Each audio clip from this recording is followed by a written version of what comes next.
உடம்புல 8 இடத்துல கொடூரமா குத்தி இருக்கிறாங்க. பிகே நியூஸ் ரிப்போர்ட்டிங் நேயர்கள் அனைவருக்கும் வணக்கம். நீண்ட இடைவெளிக்கு பிறகு சந்திக்கிறோம்.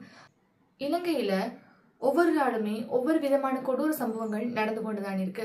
குறிப்பா பார்த்தோம்னு சொன்னா காதலனோட சேர்ந்து காதலி அம்மாவை கொலை செஞ்ச சம்பவமா இருக்கட்டும், அதே மாதிரி ஒரு குடும்பத்தினர் சேர்ந்து ஒரு பெண்ணை கொலை செஞ்சு கிணத்துக்குள்ள போட்ட சம்பவமாக இருக்கட்டும், இப்படியான கொடூர சம்பவங்களை நாங்கள் சினிமாவில் தான் பார்த்து கொண்டு இருந்தாங்க. அதுவும் கூடுதலாக தென்னிந்திய சினிமாவில் நாங்கள் பார்த்து கொண்டு இருந்தாங்க. அந்த சம்பவங்கள் தற்போது பார்த்தோம்னு சொன்னா இலங்கையில ஒவ்வொரு நாளுமே நடந்து கொண்டிருக்குது.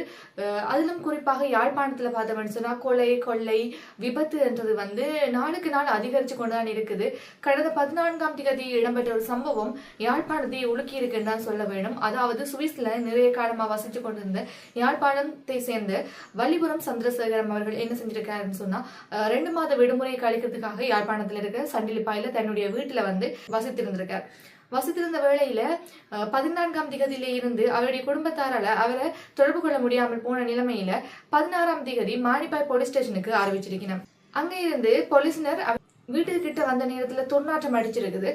வீட்டுக்குள்ள போய் பார்த்தா அவர் கொடூரமான முறையில இறந்து கிடந்திருக்கிறார். அதாவது பல வெட்டு காயங்களோட. அதனால மல்லாகம் நீதிமன்ற நீதவானுக்கு அறிவிச்சு அவர் பார்த்து விசாரணையானது தொடங்கப்பட்டிருக்கு. அதோட அவருடைய உடலை உடற்கூற்று பரிசோதனைக்கும் அனுப்பி வச்சிருக்கிறார். வள்ளிபுரம் சந்திரசேகரம் அவர்கள் 67 வயதான ஒரு அப்பா தாத்தா வயசு இருக்கக்கூடிய ஒரு நபர். அந்த நபரை குத்தி கொலை செஞ்சுட்டு அவருடைய நகை பணங்கள் திருடு போயிருக்கிறதாக தற்போதைய விசாரணையில தெரியப்படுத்தப்பட்டிருக்குது. ஒரு நகைக்காக ஒரு காசுக்காக இவ்வாறான கொடூர சம்பவங்கள் யாழ்ப்பாணத்துல இடம்பெற்றிருக்கிறது என்றது யாழ்ப்பாண பகுதியில் இருக்க மக்களை ஒரு பயத்துக்கு உள்ளாகி இருக்கிறது என்றுதான் சொல்ல வேண்டிய விஷயமா இருக்குது. பார்த்தோம்னு சொன்னா ஆரம்ப கட்ட விசாரணையில அந்த நபர்கள் வீட்டுக்குள்ள, அதாவது மதில் பாஞ்சு வீட்டுக்குள்ள வந்திருக்கிறாங்க. வந்த நபர்கள் சிசிடிவி கேமரா உடைச்சிருக்கணும். சிசிடிவி கேமராவை உடைக்கிறதுக்கு முன்னர் பதிவான, அதாவது சிஸ்டம்ல பதிவான வீடியோவில் 2 நபர்கள் வந்திருக்கிறது தெரிய வந்திருக்குது. அது 2 நபர்களுமே முகமூடி அணிஞ்சுதான் வந்திருக்கிறார்கள்.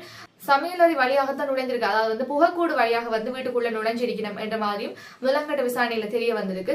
அதோட அந்த நபரை கொலை செஞ்சுட்டு நகை பணத்தை கொள்ளையடிச்சு கொண்டு போகும்போது மிளகாய் பொடியை தூவி விட்டு போயிருக்கார்கள். ஏன்னு சொன்னா மோப்ப நாய் இருக்குதானே, மோப்ப நாய் கொண்டு மோப்ப நாயை வச்சு கண்டுபிடிச்சா அவங்களை கண்டுபிடிக்க கூடாது என்றதுக்காக மிளகாய் பொடியை தூவி விட்டு போயிருக்காங்க. அதுல இருந்து தெரியுது அவங்க அவதானிச்சு திட்டமிட்டு தான் அவருடைய வீட்டுக்குள் புகுந்திருக்கிறார்கள் என்றது. ஏன்னு சொன்னா முகமூடி அணிஞ்சு வந்திருக்கணும். அதோட மோபனாயில இருந்து தப்பிக்கிறதுக்காக மிளகாய் பொடியை தூவி விட்டு போயிருக்கணும். இவ்வாறான செயற்பாடுகள் அங்க இடம்பெற்றிருக்கு. அது அவ வீட்டுக்குள்ள நுழைவு தொடர்பான சிசிடிவி காணொலி தற்போது வெளியாக இருக்கிறது. அந்த